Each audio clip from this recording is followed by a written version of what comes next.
없어서 아무리 물을 붓고 부어도 물이 쌓이지 않는 그런 현상을 두고 우리들은 밑 빠진 독에 물 붓기라는 그런 말을 사용을 합니다.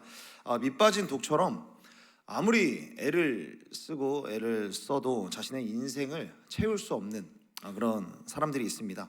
열심히 일을 하지만 도무지 돈을 모을 수 없는 그런 상황에 놓여 있는 사람들, 내가 간절히 기도하고 하나님 앞에 부르짖지만 하나님 앞에서 응답받지 못하는 그런 사람들이 있죠. 오늘 본문 말씀에 등장하는 이 한나라고 하는 이 여인이 마치 이런 사람이 아닐까 생각을 해봅니다. 마치 자신의 인생에 밑빠진 독이 있고 그 독을 향해서 아무리 물을 부어도 응답의 때를 기다려도 이 응답의 때를 만나지 못하는 사람이 바로 이 한나라는 여인이었죠. 오늘 본문은 이렇게 시작을 합니다. 말씀을 보면 에브라임 자손, 에브라임 산지 요셉 지파의 후손으로 엘가나라고 하는 이 남자가 있었고, 그리고 엘가나에게 한나와 분인나라고 하는 이 여인이 있었다라고 말씀을 하고 있습니다. 본문 1장부터 이 구도 자체가 갈등을 예고하고 있는 것 아니겠습니까? 하나님이 아담과 하와를 창조하셨을 때 한 남자에게 한 여자를 주셨고요, 한 여자에게는 한 남자를 주셨습니다. 일단 그 수의 균형이 깨지면서부터 갈등이 시작이 되는 것이죠. 아브라함의 가정은 두 아내가 있었는데 사라와 하갈, 이 두 여인으로 인하여서 심각한 갈등과 심지어는 민족의 균열까지 일어나게 됐습니다. 야곱에게도 4명의 아내가 있었는데 이 4명의 여인들이 거의 여인천하를 이루었고 그 자식들도 수많은 갈등들, 분열과 다툼들을 야기시켰습니다. 한나의 가정도 마찬가지 아니었겠습니까? 갈등이 끝날 일이 없는 겁니다. 하나님께서는 이 갈등 속에서 고통을 겪고 있던 이 한나라는 여인에게 이제 집중하기를 시작하시는 것이죠. 이 한나라는 이 여인에게 힘들고 어떤 어려운 일들이 계속해서 찾아오게 되는데, 오늘 본문을 보게 되니까 한 4가지 정도를 살펴볼 수 있겠더라고요. 먼저 2절의 말씀에 보면은 그에게 어떤 어려움이 찾아왔죠. 오늘 본문에 보면 2절에 보면 자식이 없었더라 라고 말씀을 하고 있습니다. 이 한나에게 가장 큰 괴로움은 이거였죠. 자식이 없는 것. 자식을 애타게 기다리는데 응답을 받지 못하는 겁니다. 하나님께 너무 간절히 기도하는데 응답이 없는 것이죠. 그리고 두 번째는 6절에 보면 자식은 없는데 무엇이 있다라고 이야기를 합니까? 적수가 있다, 원수가 있다. 원수, 분인나라고 하는 여인, 이 적수가 있는 겁니다. 자식은 없는데 엘가나의 다른 여인인 이 분인나에게는 자식들이 있는 거죠. 그러니까 한나가 여호와의 집에 기도하러 갈 때마다 그를 조롱하고 업신 여기는 겁니다. 고대 사회에서 자녀가 없다라는 것은 하나님께로부터 복을 받지 못하고 저주를 받았다라고 받아들이던 이 사회 속에서 하나님이 너의 죄 그리고 너의 부족함 때문에 너에게 자녀를 주지 않는 거야 라고 끊임없이 조롱을 하고 그에게 시비를 걸고 있는 것이죠. 한나는 자식도 없고 자식 대신 원수가 있어서, 그러니까 이 상황 자체가 너무나도 고통스러운 것이죠. 이러한 고통이 무슨 의미로 다가오냐면, 평소에 은혜가 충만하다가도 자식이 없다라는 것, 그리고 집에 들어갔을 때 자식은 없고 자식이 있는 또 다른 이 여인으로부터 들려오는 수많은 비난과 조롱이 들려올 때 자신에게 은혜가 채워진 것 같았지만 그 은혜가 다시금 새어 나가는 그런 경험을 하고 있는 겁니다. 밑 빠진 독이 그런 것 아니겠습니까? 물을 부어도 다 흘러가듯이 은혜가 부어지는 것 같고 예배를 드리는 것 같다가도 예배를 드릴 때 하나님의 말씀으로 다시 한번 내가 새롭게 한번 살아가 봐야겠다라고 결단하고 내가 집으로 돌아가지만, 어떤 타이밍이 되면 일정한 시간이 되고 자신을 괴롭히는 이 고통의 제목들이 뇌를 스치듯 지나갔을 때에 자신의 마음이 채워졌던 것들이 다 다시금 빠져나가는 겁니다.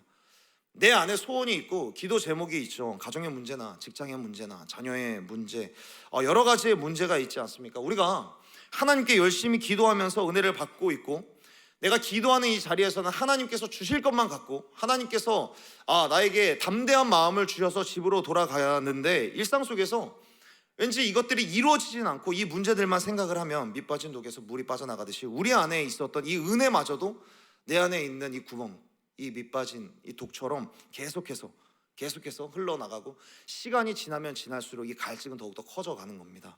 자녀를 간절히 기다리는데 잉태하지 못하는 그 심정을 과연 누가 알 수 있었겠습니까?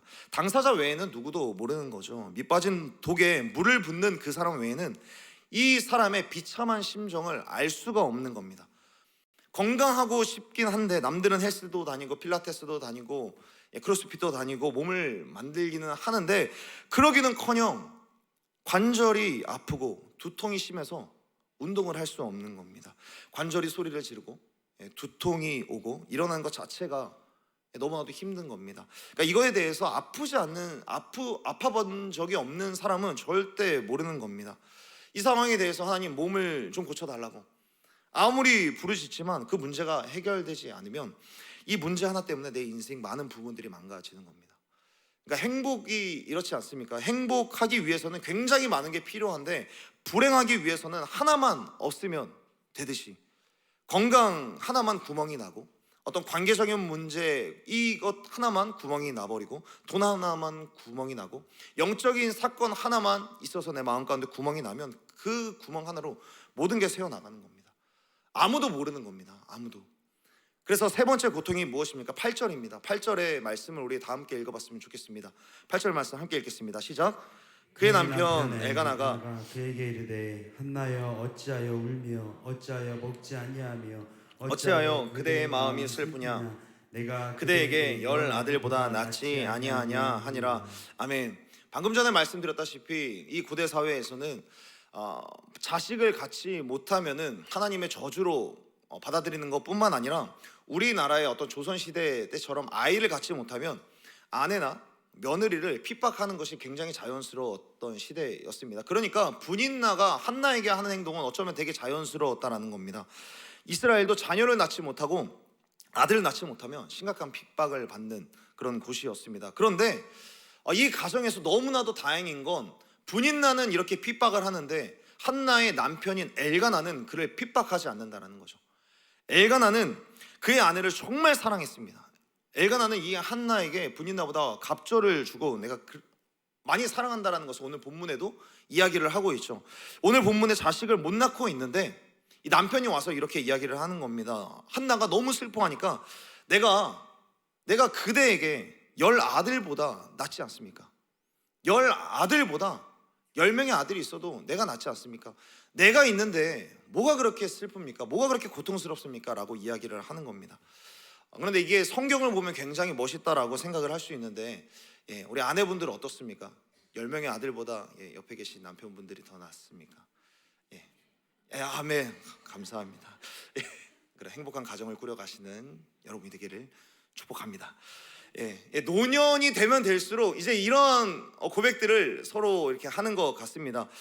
그런데 오늘 본문에 보면 이 한나라고 하는 여인은 한나라고 하는 이 밑빠진 독과 같은 이 고통의 이 구멍은 남편 하나로 채워지지 않는 거예요. 건강하지 않은 사람에게 아무리 맛있는 음식을 줘도 그 내면의 공허함을 채울 수 없고 더 달래지지 않은 것처럼 이 여인에게 필요한 것은 자녀였던 거예요. 이 여인에게 필요한 것은 자녀. 밑빠진 독 한나는 오직 자녀 한 명을 기다리고 있었던 겁니다. 그러니까 우리는 여기에서 중요한 것 하나를 배우는데 아무리 여러분들은 믿음으로 그리고 여러분들은 사랑으로 남편이 10아들보다 더 낫다라고 고백을 했는데 사실 수많은 가정, 수많은 연인들 또 수많은 부모님들이 이런 일들을 겪습니다. 아무리 로맨티스트라고 하더라도 사랑하는 사람의 모든 욕구를 다 충족시켜 줄 수 없다는 겁니다. 부모와 자녀의 갈등이 왜 일어납니까? 부모는 자녀를 이러한 사랑 그리고 나의 이런 헌신이 있다면 충분히 충족시켜 줄 수 있을 거라고 생각하지만 이 자녀에게는 그렇게 다가오지 않는 것이죠. 내가 이 정도면 내가 얘를 책임질 수 있겠지, 또는 사랑하는 연인을 향해서 내가 이렇게 사랑하고 이렇게 헌신하면 이 여인을 충족시켜 줄 수 있겠지, 이 여인을 만족시켜 줄 수 있겠지라고 하지만 그렇지 않다라는 거죠. 한나도 마찬가지였던 거죠. 엘가나라고 하는 굉장히 훌륭한 남편, 로맨티스트 남편이 있었음에도 불구하고 한나라는 사람을 온전히 채울 수 없었던 겁니다. 한나만이 겪는 이 아픔을 다른 사람이 이 엘가나라고 할지라도 채워줄 수 없었던 겁니다. 눈물 흘리면서 내가 있잖아, 내가 당신 곁에 있는데 뭐가 그렇게 힘들어? 라고 이야기를 해도 해결이 안 되는 거예요.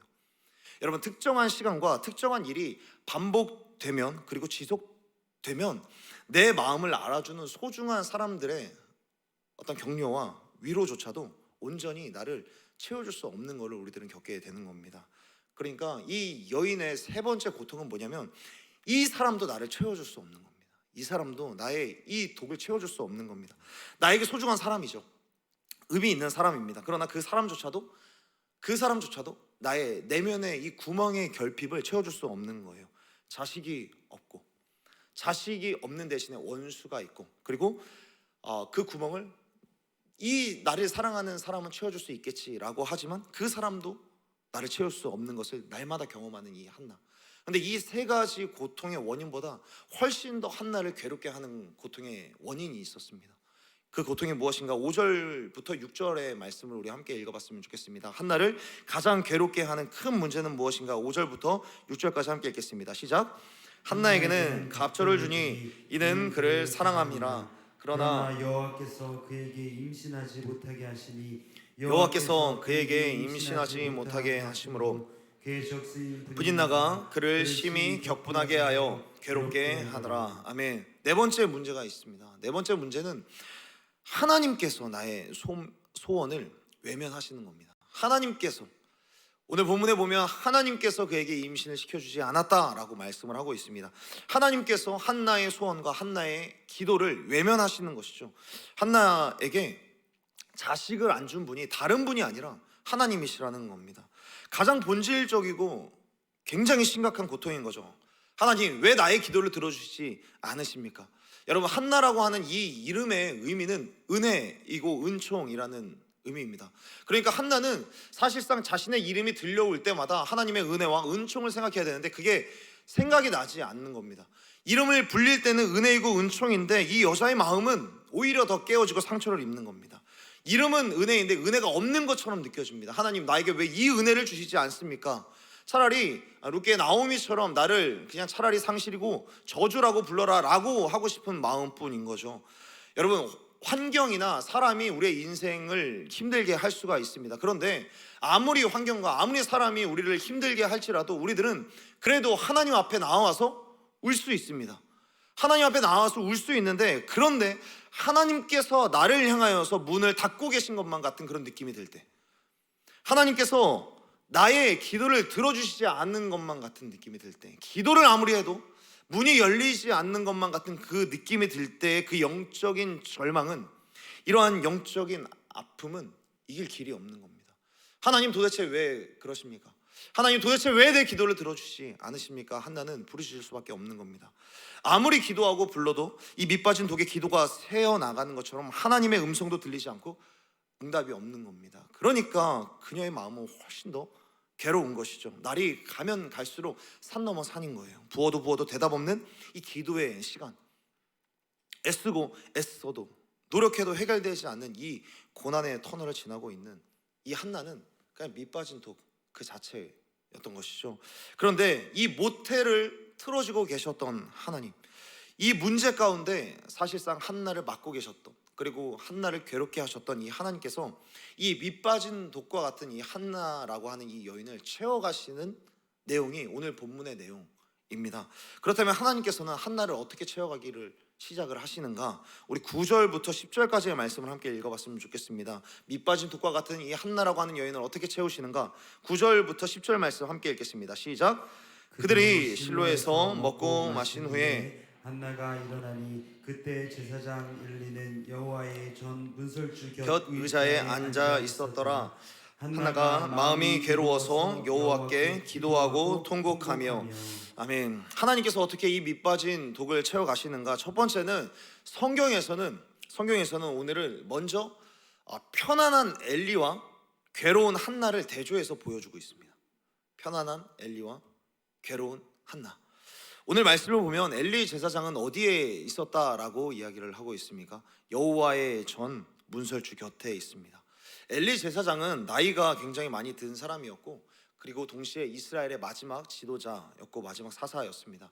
이 말은 정치적인 지도자이기도 했고 영적인 지도자였다라는 건데 모든 사람들이 다 인정할 만한 지도자였습니다. 이 사람이 한 의자에 앉아 있는데 오랜 세월 제사장으로 섬겼기 때문에 문설주에 앉아 있을 때 그가 그냥 땅바닥에 털썩 주저앉아 있었겠습니까? 좋은 의자에 좋은 옷을 입고 굉장히 편안하게 앉아 있었을 겁니다.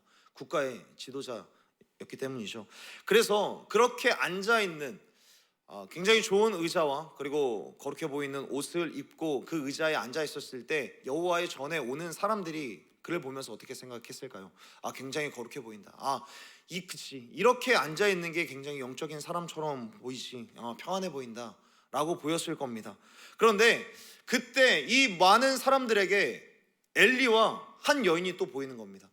문설주 곁에서 영적으로 보이고 거룩하게 앉아있는 편안해 보이는 이 엘리 곁에 엘리와 대조되는 모습으로 예배당에 앉아있는 한 여인이 비춰지는 겁니다. 한나는 완전히 어두운 표정으로 자기가 무슨 옷을 입고 있는지도 모른 채 그냥 눈물과 콧물이 범벅이 된 채로 예배당에 엎드려 있는 거죠.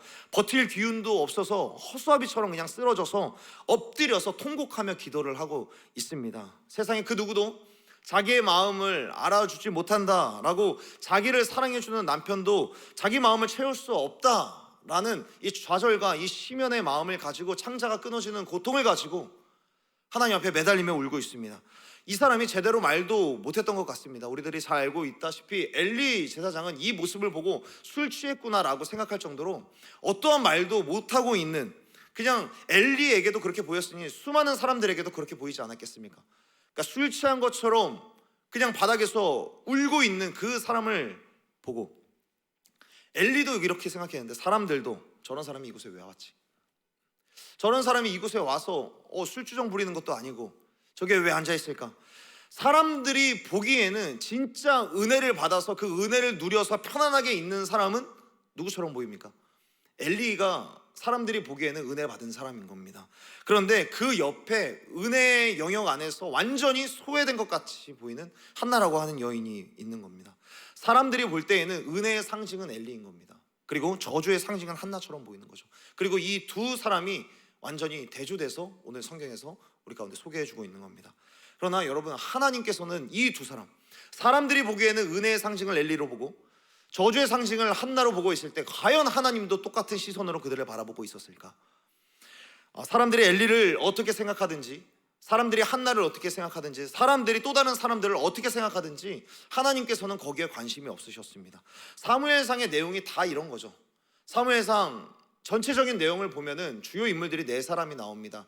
오늘 본문에 한나라고 하는 여인과 사무엘, 그리고 사울이라고 하는 사람, 다윗이라고 하는 사람이 나오는데 하나님께서 다윗이라고 하는 사람을 향하여서 뭐라고 이야기를 합니까? 사람은 외모를 보거니와 나 여호와는 그 사람의 중심을 본다라고 말씀을 하고 있습니다. 하나님께서는 이미 엘리의 시대 때부터 끊임없이 이 이야기를 해오신 겁니다. 나는 사람들의 외모에 관심이 없다. 저 사람이 어떤 모습으로 이 자리에 앉아있건, 얼마나 거룩한 모습으로 있건, 얼마나 좋은 옷을 입고, 얼마나 탁월한 것을, 얼마나 훌륭한 것을 가지고 왔든 나는 그것은 상관없다. 그것이 나의 시선을 사로잡지 않는다. 나는 오히려 저 사람이 어떤 심정으로 나와왔고 어떤 심정으로 엎드려 있는지 그 영혼의 중심을 보고 있다. 그 내용을 사무엘상 1장서부터 보여주고 있는 겁니다. 한나가 사람들이 보기에는 완전히 망가진 그런 사람이었지만 하나님께서 보시기에는 이렇게 진실한 예배자가 없는 겁니다. 한나는 엘가나가 자신을 위로해 준다고 해서 기도를 멈추지 않았습니다.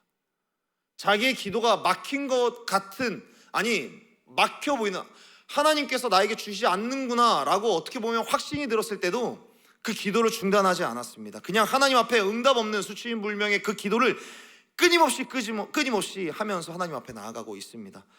왜 그렇습니까? 할 수 있는 거라곤 그거밖에 없는 거예요. 자기도 알고 있는 겁니다. 내가 할 수 있는 건 하나님 앞에 나와서 눈물을 흘리는 것밖에 없다. 한나는 그것만큼은 포기할 수 없었던 것이죠. 마지막으로 내게 남은 것 이것뿐이기 때문에 하나님, 내가 이거라도 주님께 드립니다. 마치 오병이어의 사건 때 보리떡 5개와 물고기 2마리를 갖고 예수님, 당신이라도 이것을 좀 드십시오 라는 마음으로 드렸던 이 어린아이처럼 한나의 마음 속에는, 한나의 예배 속에는 한나의 생각 속에는 내가 할 수 있는 마지막은 이것밖에 없습니다. 하나님, 나의 이것만이라도 하나님 받아주십시오 라는 그런 마음으로 하나님 앞에 나아가고 있었던 것이죠. 그런데 반면 사람들이 보기에는 은혜를 받은 사람처럼 보이고, 반면 사람들이 보기에는 거룩해 보이는 이 엘리의 모습은 어떻습니까? 엘리는 그 최소한도 하지 않습니다. 그의 아들들은 지도자로서, 제사장으로서 백성들을 수탈하고 성전의 예물들을 도둑질 하는데도 불구하고 엘리는 그 모습을 봤는데도 못 본 척하죠. 성경은 그가 비둔하다라고 표현을 합니다. 비둔하다라는 것은 그냥 육신적으로 비대해졌다라는 뜻도 물론 맞겠지만, 그러나 더 중요한 것은 영적인 감각도 상실했다는 거죠. 그가 영적인 감각과 영적인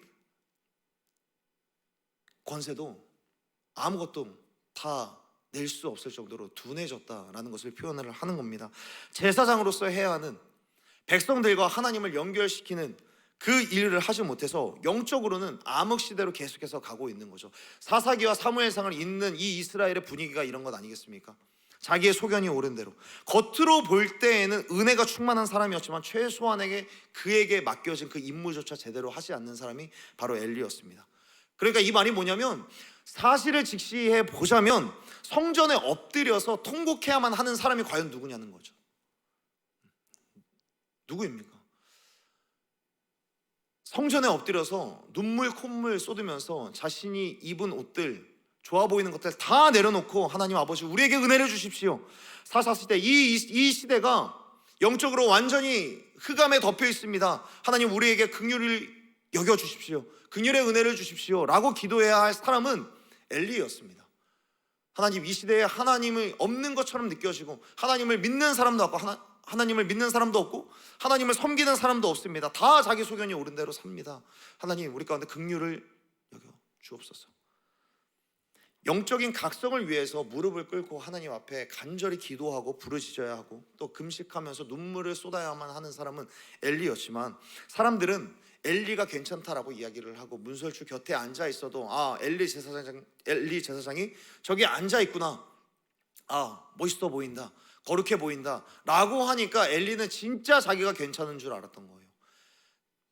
이러한 엘리, 자신의 영적인 상태가 스스로 어떤지도 알지 못하는 그 엘리에게 하나님은 관심이 없는 겁니다. 그러나 바닥에 쓰러져서 기도하는 여인, 눈물이 범벅이 되고 신음조차 삼키면서 기도하느라 술 취한 것으로 오해받았었던 이 여인을 하나님께서는 주목하고 계셨던 것이죠.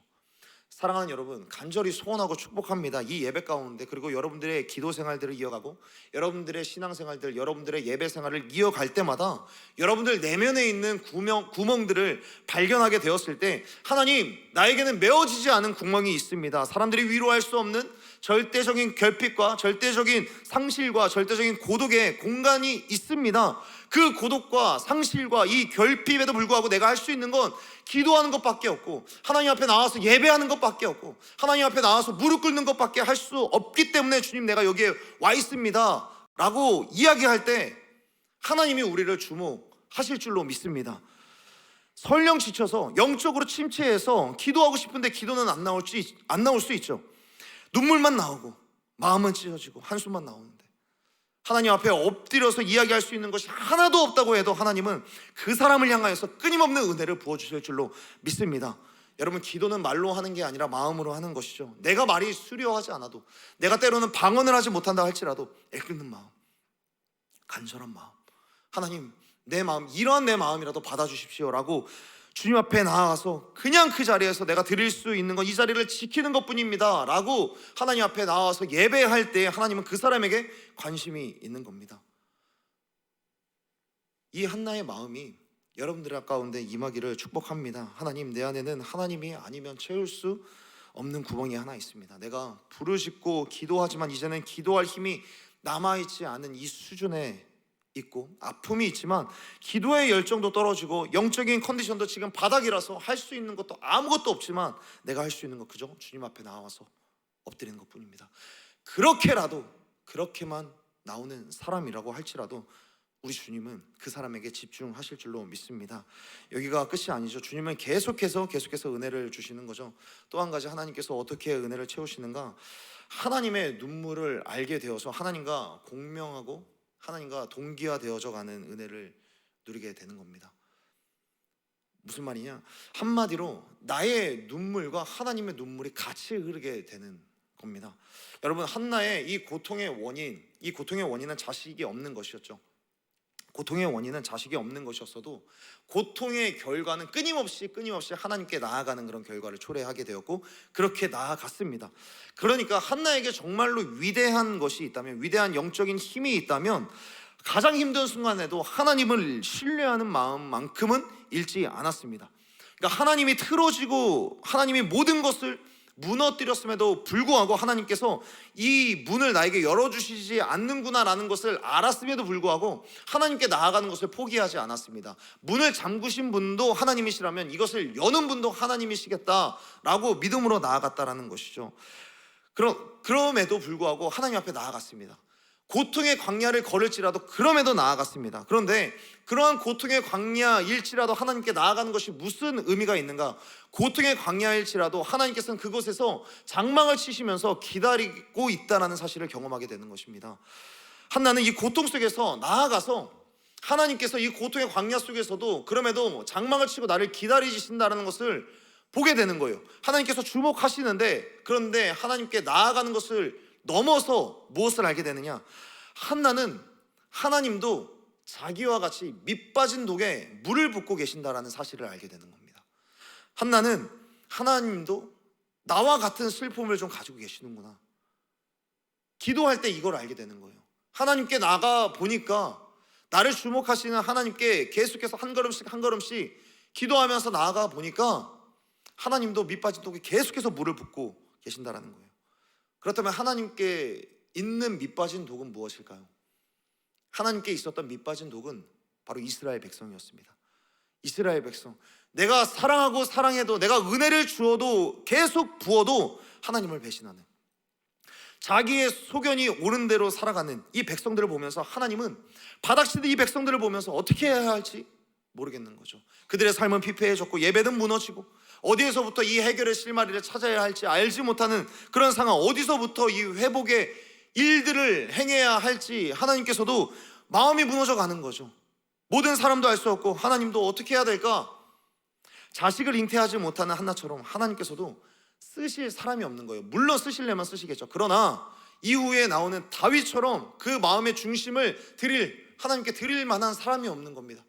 하나님을 신뢰하는 사람이 보이지 않는 거예요. 하나님을 의지하는 사람이 보이지 않는 겁니다. 그런데 한나는 불임이라고 하는 이 상황을 통하여서 자기가 겪는 이 결핍과 아픔과 상실을 느끼면서 동일한 아픔과 상실과 결핍을 느끼고 있는 그 하나님을 알게 되는 거예요. 아, 하나님도 이렇게 슬프시구나. 아, 하나님도 이렇게 아프시구나.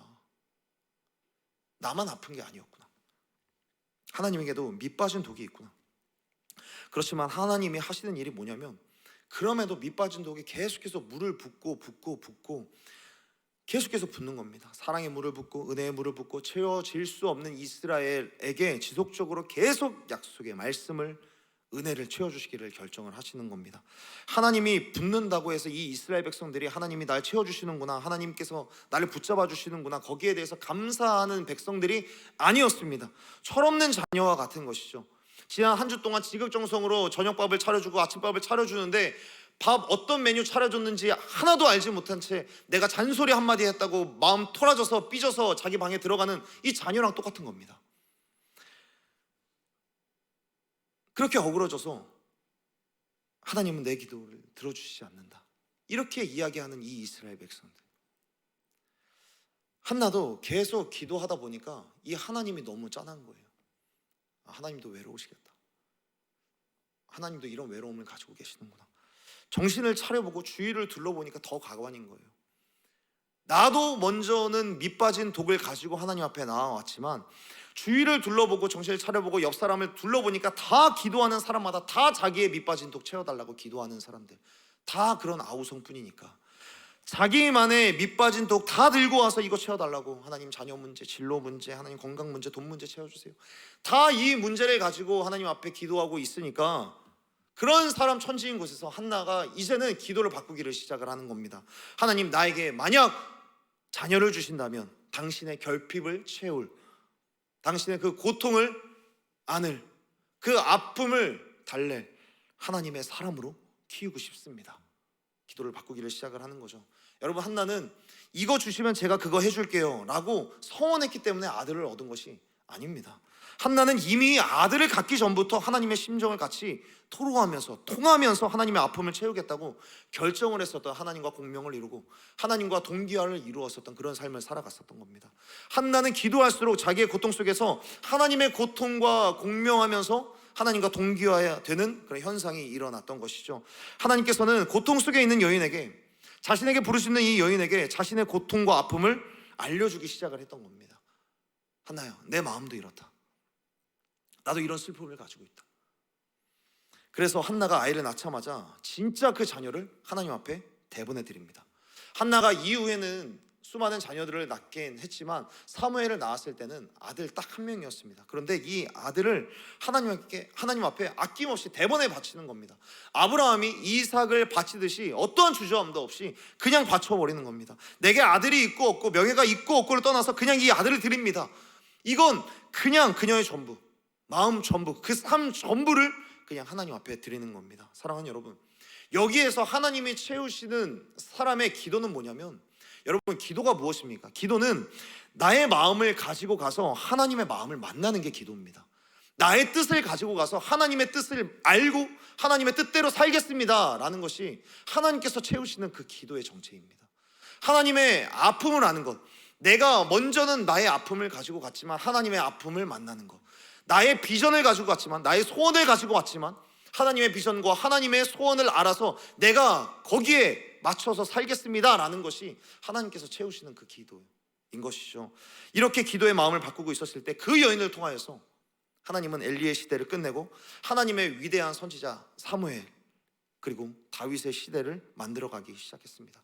하나님의 눈물은 누가 닦아드리는가? 하나님은 어떻게 그 아픔을 이겨내시는가? 거기에 관심을 두고 기도하게 될 때 하나님께서는 그녀를 채워주시기를 시작을 하셨다는 거죠. 사랑하는 여러분, 축복합니다. 하나님의 마음을 헤아리는 하나님의 동역자들이 되기를 간절히 소원하고 축복합니다. 하나님은 지금도 찾고 계시는 거죠. 하나님도 지금 나의 마음을 좀 함께 나눌 나의 동역자가 필요하다. 그 동역자를 지금도 찾고 있는 겁니다. 저와 여러분 모두가 하나님의 동역자들이 되기를 작정하는 저와 여러분이 되기를 간절히 소원하고 축복합니다. 하나님의 눈물이 나의 눈물이 되고, 하나님의 아픔이 나의 아픔이 되고, 하나님의 소원이 나의 소원이 되고, 하나님의 비전이 나의 비전이 되고, 하나님의 소망이 나의 소망이 된다라고 말할 수 있는 그 사람, 그렇게 할 때 하나님께서 한나의 마음을 계속해서 만져가시는 겁니다. 그러니까 그에게 밑빠진 독이 채워지기를 시작을 하는 겁니다. 18절 말씀에 뭐라고 말씀하고 있냐면, 얼굴에 다시는 근심빛이 없더라 라고 말씀하고 있습니다. 얼굴에 다시는 근심빛이 없습니다. 왜요? 아들이 생겼을까요? 아들이 생기지 않았는데도 불구하고 얼굴에 근심빛이 사라집니다. 하나님으로부터 어떤 거룩하고 영적인 환상을 본 것도 아닙니다. 그런데 얼굴에 근심빛이 사라졌다라고 이야기를 합니다. 왜 그렇습니까? 이미 하나님과 같은 마음을 가진 것부터, 이미 하나님의 눈물을 함께 흘리는 것부터, 하나님의 소원을 가진 사람이 되었기 때문에 하나님이 일하실 것이라는 그런 확신을 갖고 돌아섰기 때문에 그는 다시는 근심이 없을 수 있었던 겁니다. 응답이 없지만 해답을 갖고 집으로 돌아갈 수 있는 겁니다.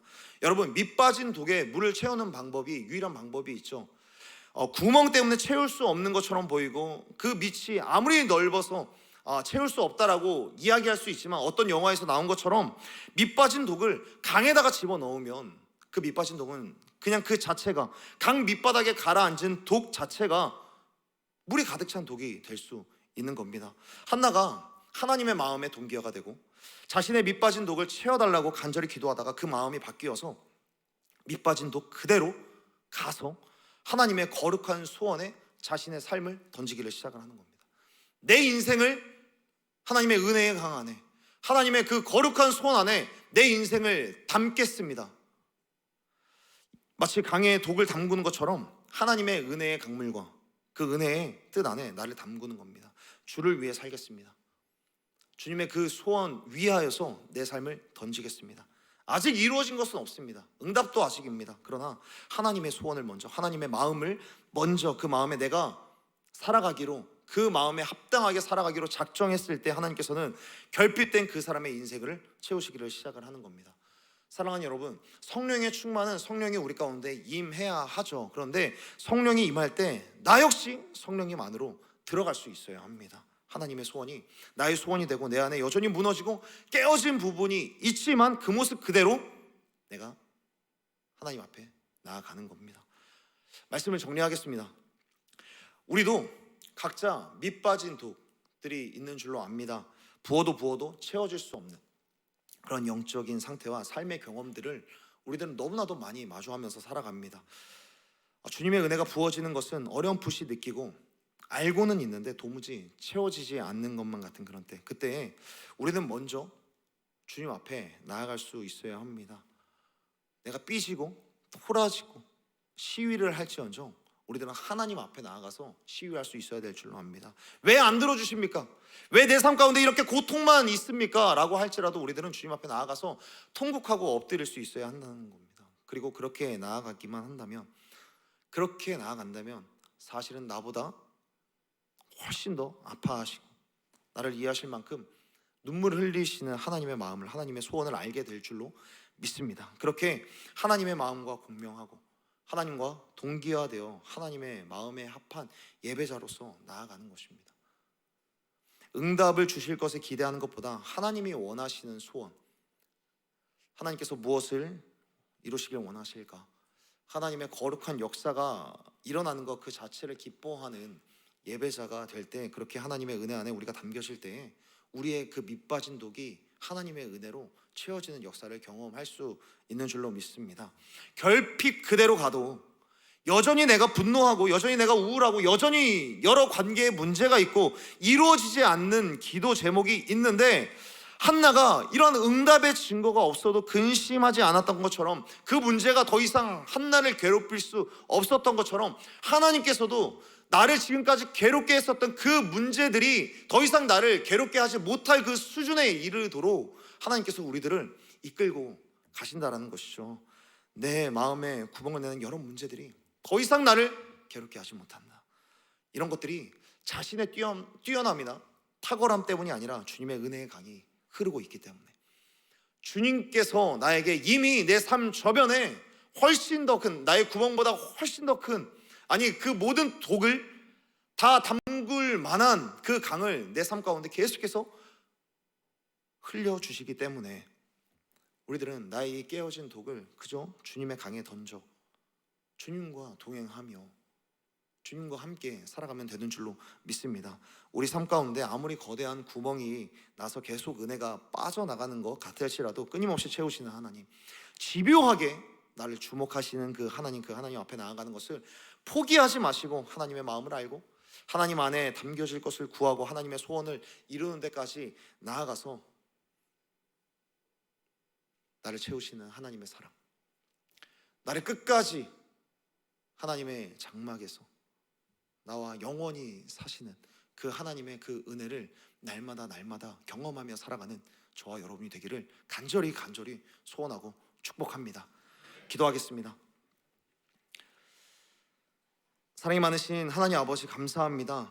하나님, 이 시간에 우리가 하나님 앞에 나아올 때에 밑빠진 독을 가지고 하나님의 채워주심을 바라고 나아왔지만, 그러나 하나님, 우리의 깨어진